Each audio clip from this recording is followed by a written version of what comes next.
Assalamualaikum dan salam sejahtera. Menjelang pilihan raya negeri PRN Negeri Sembilan tidak lama lagi, pelbagai spekulasi dan dakwaan telah tular di platform media sosial mengenai pemberian serta percepatan bantuan kewangan kerajaan. Tular dakwaan kononnya terdapat gula-gula pilihan raya berupa bantuan khas atau percepatan bayaran skim sedia ada bagi menarik minat pengundi. Walau bagaimanapun, orang ramai dinasihatkan agar tidak terpedaya dengan kabar angin tersebut. Pihak berkuasa menegaskan bahawa pilihan raya peringkat negeri tidak akan menjejaskan atau mengubah jadual pembayaran bantuan persekutuan sedia ada. Antara isu yang hangat diperkatakan termasuklah status pembayaran sumbangan tunai rahmah STR fasa ketiga. Ramai netizen mendakwa tarik bayaran fasa tersebut akan diawalkan bersempena dengan musim pilihan raya ini. Pembayaran STR fasa ketiga disahkan tidak akan diawalkan dan kekal mengikut jadual asal. Hal ini kerana PRN hanya melibatkan pemilihan ahli Dewan Undangan Negeri atau ADUN untuk membentuk kerajaan negeri dan ia sama sekali tidak melibatkan pengurusan atau keputusan kewangan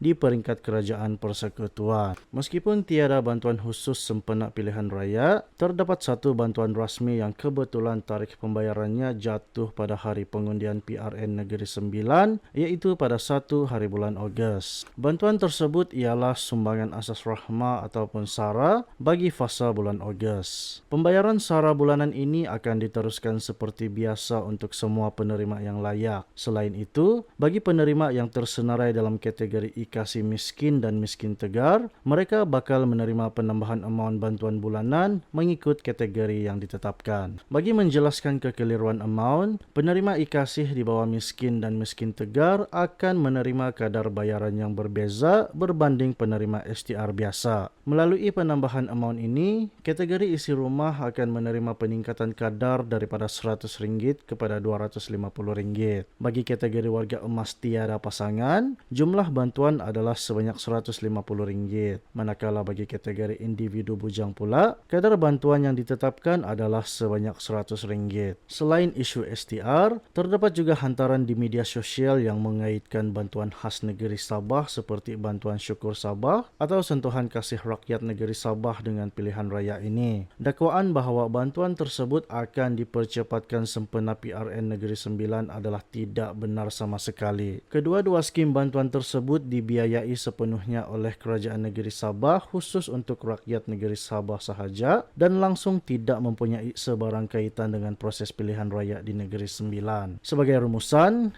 tiada sebarang penawaran bantuan kewangan khusus mahupun perubahan jadual pembayaran yang dibuat semata-mata kerana PRN Negeri Sembilan. Penerima SARA bulan Ogos boleh menyemak akaun masing-masing bermula 1 hari bulan Ogos ini dan orang ramai diminta untuk sentiasa menyemak kesahihan maklumat di platform rasmi kerajaan bagi mengelakkan kekeliruan. Sekian laporan berita kali ini, kembali menemui anda dalam siaran akan datang.